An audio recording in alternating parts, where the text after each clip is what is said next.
আসসালামু আলাইকুম বন্ধুরা, আশা করি সবাই ভালো আছেন। বন্ধুরা, আজকে 2 দিন যাবৎ সোশ্যাল মিডিয়াতে, নিউজে, ইলেকট্রনিক মিডিয়াতে সবকিছুতে একটা কথা, একটা খবর নিয়ে খুব বেশি হইচই আমি বলবো। খুব বেশি হইচই বা তিলকে তাল বানানো বা তিলকে মানে এক ছোট জিনিসকে অনেক বড় করে দেখার মতো একটি বিষয় হয়ে যাচ্ছে, ঘটে যাচ্ছে। এবং এরা বেশিরভাগই হচ্ছেন যারা, আমি মনে করব যে অতি অল্পতে যারা অনেক এক্সাইটেড হয়ে যান, অতি অল্পতে খুশি হয়ে যান, আবার অতি অল্পতে অনেক মন খারাপ হয়ে যায়, এরকম লোকজনের সংখ্যা বেশি। এবং নট অনলি দ্যাট, যারা দেশের চাহিদা, দেশের প্রয়োজনীয়তা সম্পর্কে ওয়াকিবহাল না। বিষয়টা হচ্ছে বন্ধুরা, তেল। ইন্ডিয়া 5,000 মেট্রিক টন, ইন্ডিয়া থেকে 5,000 মেট্রিক টন ডিজেল আসছে পাইপলাইনের মাধ্যমে, যেটা শেখ হাসিনার সরকারের আমলে এই পাইপলাইনটা তৈরি করা হয়েছিল। এবং এই পাইপলাইনটা তৈরি করতে এইটার 85% খরচ ইন্ডিয়া বহন করছিল, আর 15% দিছিল বাংলাদেশ। বন্ধুত্ব সুলভ 85%, এটা কমপ্লিটলি বন্ধুত্ব সুলভ একটি এইড ছিল ইন্ডিয়ার পক্ষ থেকে। এইটা এক ধরনের সৌহার্দ্যপূর্ণ সম্পর্ক বজায় রাখতে গেলে দুইটা দেশের মধ্যে, যে কোনো দুইটা দেশের মধ্যে বা নেইবার কান্ট্রিগুলির মধ্যে এরকম সম্পর্ক থাকে, এটা অনেক আহামরি কিছু না। আবার এটাকে অনেক ছোট করে দেখারও কিছু নেই, আমি সেটা দেখতে চাই না।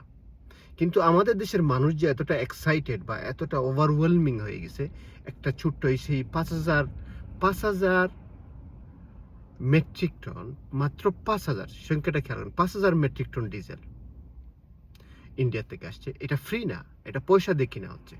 ইন্ডিয়া বিক্রি করছে, বাংলাদেশ কিনে আনছে। হ্যাঁ, আপনারা বলতে পারেন ইন্ডিয়া বিক্রি না করলেও পারতো। না করবে কেন? একজন ব্যবসায়ী, সে কি 5 মণ পেঁয়াজ বিক্রেতার কাছে শুধু পেঁয়াজ বিক্রি করবে? সে 1 কেজি যে কিনে সেই বিক্রেতার কাছে, খুচরা বিক্রেতার কাছে কি সে বিক্রি করবে না? এটা কি তার বিজনেস না? ইন্ডিয়াকে আমরা ঠিক এইভাবে দেখি না কেন? আচ্ছা, এখন দেখেন, 5,000 মেট্রিক টন হচ্ছে ডিজেল আসছে ইন্ডিয়া থেকে। এটা নিয়ে হইচই ইন্ডিয়া প্রেমীদের, মানে অস্থিরতার অভাব নেই। মিডিয়া খুললেই দেখা যায় শুধুমাত্র ইন্ডিয়ার বাবা, যে ইন্ডিয়া 5,000 টন 5,000 মেট্রিক টন আপনার দিছে, ডিজেল দিছে। কিন্তু এট দ্য সেম টাইম, 1 দিন 2 দিন আগে চায়না থেকে 27,000 মেট্রিক টন ডিজেল আসছে ভাই চায়নার থেকে। সেটা নিয়ে কি কোনো কথা আছে? সেটা কি চায়নার বন্ধুত্বের পরিচয় না? 27,000 মেট্রিক টন। বন্ধুরা, চিন্তা করছেন কোথায় 5,000 মেট্রিক টন আর কোথায় 27,000 মেট্রিক টন? চায়না দিছে। হ্যাঁ, চায়নার থেকে আসছে। দিছে বলতে কি, আমরা কিনে আনছি ইন্ডিয়া থেকে, যেরকম কিনে আনছি। কই সেটা নিয়ে তো কোনো হইচই নেই, সেটা নিয়ে তো কোনো গালগপ্প নেই, সেটা নিয়ে তো কোনো অস্থিরতা নেই। এই হচ্ছে আমাদের বুদ্ধি, এই হচ্ছে আমাদের নলেজের লেভেল, এই হচ্ছে আমাদের ভদ্রতার লেভেল। আচ্ছা, আমি কি জানি যে বাংলাদেশের প্রতি বছর ডিজেলের চাহিদা কত? প্রায় 4 লক্ষ মেট্রিক টন। এখন দেখেন, 4 লক্ষ মেট্রিক টন বা কম বেশি 4 লক্ষ মেট্রিক টন হচ্ছে আমাদের বছরে ডিজেলের চাহিদা। এটা আমাদের লাগে। বহির্বিশ্ব, পৃথিবীর বিভিন্ন দেশ থেকে এটা আমাদের সংগ্রহ করতে হয়। সেখানে ইন্ডিয়ার 5,000 মেট্রিক টন কতটুকু পড়ে? কত পার্সেন্ট? 0.5% এরও নিচে। Is around 0.3% or 0.23%, something like that. আপনি কি বুঝতে পারতেছেন? অথচ এটা নিয়ে কত হইচই, কত হইচই।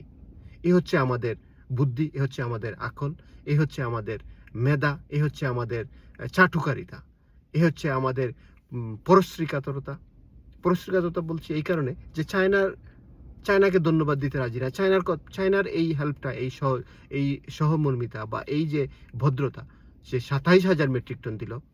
কোথায় 5,000 মেট্রিক টন ইন্ডিয়ার, আর কোথায় 27,000 মেট্রিক টন চায়নার? সেটা নিয়ে কোনো কথা নাই।